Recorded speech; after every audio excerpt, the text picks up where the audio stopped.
जय माता दी मित्रों, आज हम चर्चा करने वाले हैं एक ऐसी घटना, ऐसे गोचर के बारे में, ऐसे राशि परिवर्तन के बारे में जो 18 साल बाद लगभग होने जा रही है। यानी 30 अक्टूबर 2023 में राहु का राशि परिवर्तन हो रहा है। यानी राहु मेष राशि से मीन राशि में यानी उल्टी गति में जाकर मीन राशि में गोचर करने वाले हैं। वहीं पर अगर देखा जाए तो राहु का जब गोचर होगा तो केतु का गोचर भी कन्या राशि में होगा। और राहु का ये जो गोचर है, केतु का जो ये राशि परिवर्तन है, एक तो 18 साल बाद हो रहा है मीन राशि में, साथ ही साथ 18 महीने के लिए रहेगा। यानी कि देखा जाए तो 30 अक्टूबर 2023 से लेकर और 30 मई 2025 तक राहु देव मीन राशि में रहने वाले हैं और वहीं पर केतु देव कन्या राशि में रहने वाले हैं। ये एपिसोड होगा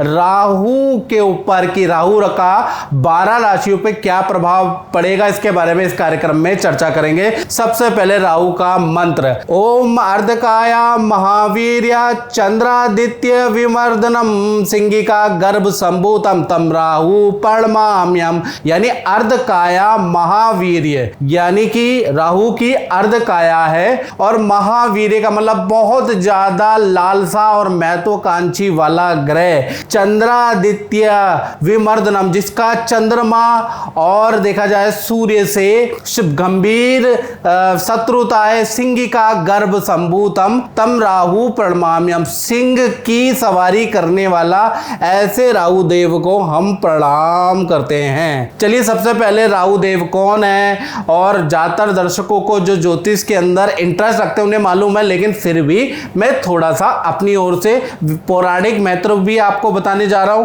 और वैज्ञानिक महत्व भी बताने जा रहा हूं। पहले हम ये जानते हैं कि राहु है क्या, कौन है। तो पौराणिक कथा के अनुसार जब समुद्र मंथन के दौरान स्वर भानु एक दैत्य था जिसने अमृत का कलश या अमृत का पान पी के वो अमर हो गया, तब भगवान विष्णु ने अपने चक्र से उसके 2 भाग कर दिए। यानी कि जो विष्णु भगवान का चक्र था उसके गले से उसको काट दिया, तो ऊपर का हिस्सा राहु कहलाया और नीचे का हिस्सा जो है, जो धड़ है, वो केतु कहलाया। और ये राहु और केतु के नाम से आगे प्रसिद्ध हो गए। वैसे इस राक्षस का नाम स्वरभानु था।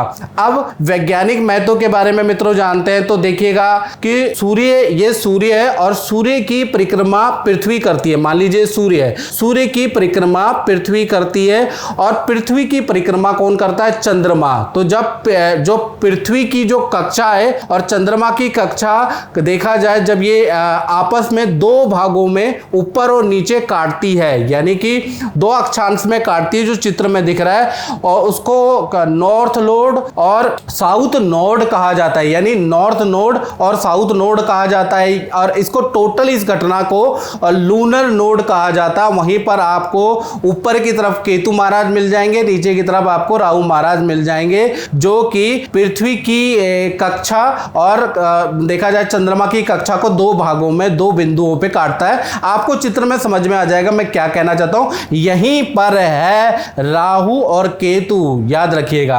अब राहु और केतु को आपने जान लिया क्या है, कैसे दिखते हैं। वैसे तो दिखाई देते नहीं, छाया ग्रह हैं, लेकिन उसका अनुमानित वैज्ञानिक दृष्टिकोण हमने देख लिया, पौराणिक महत्व देख लिया।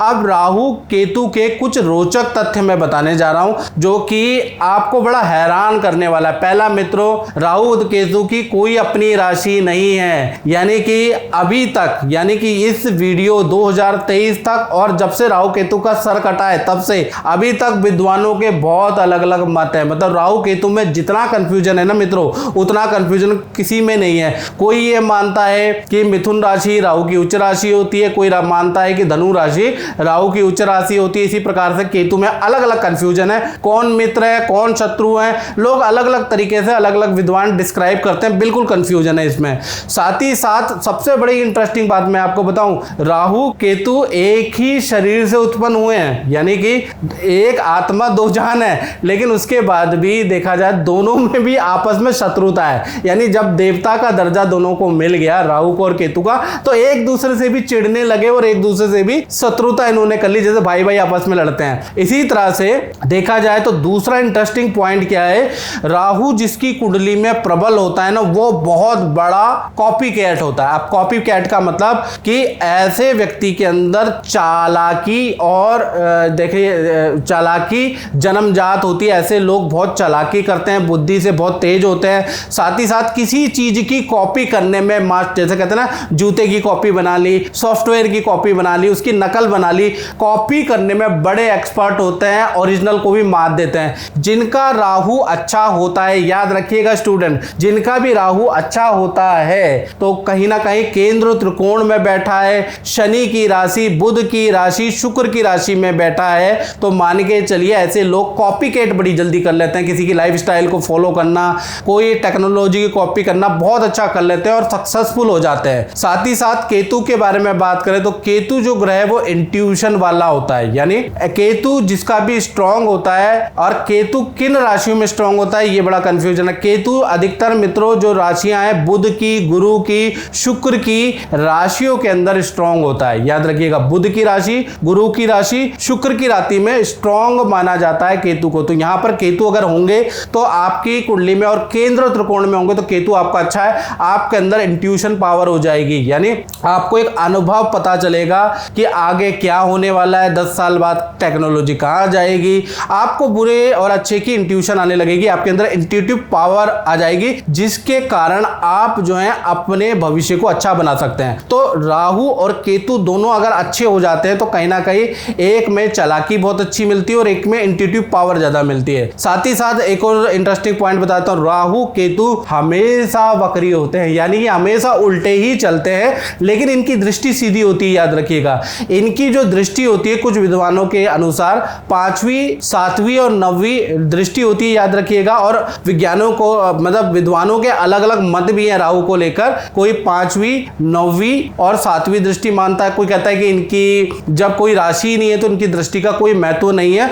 लेकिन मैंने खुद अनुभव में देखा कि इनकी दृष्टि का महत्व होता है। साथ ही साथ देखा जाए तो राहु जब भी राशि परिवर्तन करता है, जैसे कि 30 अक्टूबर 2023 में राहु देव राशि परिवर्तन कर रहे हैं, तो 9 महीने यानी शुरू के जो 9 महीने आपको अच्छा या बुरा दोनों इफेक्ट ज्यादा मिलेगा, यानी जबरदस्त मिलेगा। अगर अच्छे होंगे तो अच्छा इफेक्ट मिलेगा और बुरे होंगे तो बुरा इफेक्ट आपको तुरंत मिलेगा, 9 महीने तक मिलेगा। फिर अंतिम के जो 9 महीने वो कहीं ना कहीं नॉर्मल होते हैं, यानी कि 9 महीने ज्यादा इसका अच्छा या बुरा इफेक्ट मिलता है। चलिए सबसे पहले हम बात करते हैं मेष राशि की। तो मेष राशि वाले अगर देखा जाए तो इस साल करियर से बड़े परेशान हैं। इस साल उनका धन बहुत खर्च हो रहा है, बहस ज्यादा हो रही है। जो मैंने देखा है कि इस साल मेष राशि वाले कहीं ना कहीं इन चीजों से परेशान है। तो मेष राशि में राहु का गोचर कैसा रहेगा, तो मेष राशि में ये कुंडली आ रही है, कुंडली में देखेंगे राहु आपके 12वें भाव में बैठे हैं, यानी कि 12वां गोचर है। तो देखा जाए अच्छा और बुरा दोनों तरह का इफेक्ट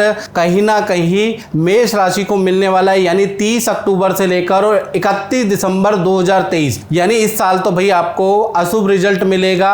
यानी अशुभ रिजल्ट क्या मिलेगा, एक तो कहीं ना कहीं जेल यात्रा या थाने के चक्कर आपके लगा सकता है राहु के कारण कोर्ट केस आपके ऊपर हो सकता है, सरकारी कोई पेनल्टी आपके ऊपर हो सकती है। राहु 12वें में बैठ जाता है तो 12वां राहु ऋण को बढ़ा देता है, तो ऋण आपका बढ़ जाएगा, ऐसा योग बन रहा है। साथ ही साथ ये जो दिसंबर 2023 तक परिवार से दूर रहना आपको पड़ सकता है, किसी कारण से पति पत्नी में अनबन भी बहुत बार हो जाती है तो परिवार से दूर रहना पड़ता है, कभी कभार काम के सिलसिले में दूर जाना पड़ता है, तो कहीं ना कहीं परिवार से दूर रहना पड़ सकता है। तो कुल मिला के देखा जाए तो ये जो साल है 31 दिसंबर 2023 तक तो भाई आपको अच्छा रिजल्ट नहीं मिल रहा। उसके बाद 2024 से लेकर यानी जनवरी 2024 से लेकर 30 मई 2025 तक अब यहां से राहु ठीक होना शुरू होगा, यानी यहां तक तो खराब है, यहां से आपका राहु ठीक होना शुरू होगा।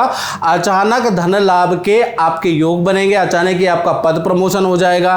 कहीं ना कहीं राहु आपको अगले साल यानी कि भूमि संबंधी कोई काम आपका कराने वाला है, या तो प्रॉपर्टी खरीदने वाला है या प्रॉपर्टी दिलाने वाला है, जो बुक की गई प्रॉपर्टी है वो आपको दिलाने वाला है। विद्यार्थियों के लिए भी बहुत अच्छा है, प्रतियोगिता परीक्षा में आपको विजय प्राप्त होगी। अगर चुनाव लड़ना चाहते हैं तो चुनाव में आपको विजय प्राप्त होगी, यानी कॉम्पिटिटिव एग्जाम चाहे आप खिलाड़ी हो तो आपको कहीं ना कहीं सफलता अगले साल मिल रही है और ये मिलेगी 30 मई 2025 तक। अचानक ही देखा जाए तो आपको पैतृक धन लाभ भी हो सकता है, यानी कि गड़ा धन आपको मिल सकता है। अब गड़ा धन का मतलब क्या है, गड़ा धन का मतलब मतलब ये होता है कि आपकी जो दादा परदादा की जमीन है, हो सकता है कि सरकार उसको एक्वायर कर दे, आपको अच्छे रेट दे दे, ये हो सकता है। किसी स्कीम में आपकी प्रॉपर्टी आ जाए और ये लाभ हो सकता है। आपकी पैतृक प्रॉपर्टी के जमीन के रेट बढ़ जाए, कोई डेवलपमेंट वहां पर हो जाए जिससे कि आपके रातों रात, कहते हैं ना, महीनों में ही प्राइस उछल जाते हैं, तो उसे कहते हैं हम गड़ा धन प्राप्ति। बहुत से लोग कहते हैं कि पंडित जी आपने लिखा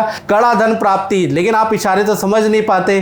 तो गड़ा धन प्राप्ति का मतलब ऐसी चीजें जो उम्मीद से परे होती है, वो आपके साथ में 2024 से लेकर 30 मई 2025 तक होगा। साथ ही साथ देखा जाए तो कहीं ना कहीं आपकी किस्मत अगले साल से यानी 2024 से 30 मई 2025 तक आपका बहुत अच्छा साथ देने वाली, यानी किस्मत का बड़ा खेल होगा आपके साथ में। लक वाइज आपको अच्छा धन लाभ मिलने वाला है राहु के कारण। यानी कि कुल मिला के देखा जाए तो मेष राशि वाले 31 दिसंबर 2023 तक तो पहले बहुत परेशान रहेंगे, उसके बाद 2024 से और 30 मई 2025 तक राहु का जो गजब खेल होगा उससे हैरान हो जाएंगे और बहुत लाभ भी कमाएंगे। तो मित्रों, ये था मेष राशि पे राहु का प्रभाव। अगर कार्यक्रम अच्छा लगा तो मेरे चैनल को सब्सक्राइब करें, और डिटेल में जानना चाहते हैं तो 7210124289 इस पर कॉल ना करें, आप व्हाट्सएप करके अपनी डिटेल आप दे सकते हैं और पूछ सकते हैं कि आपकी राहु और कितना अच्छा रिजल्ट देगा। इसके लिए आप डिटेल में बात कर सकते हैं। तो इस कार्यक्रम में मित्रों बस इतना ही, मुझे दीजिए इजाजत। जय माता दी।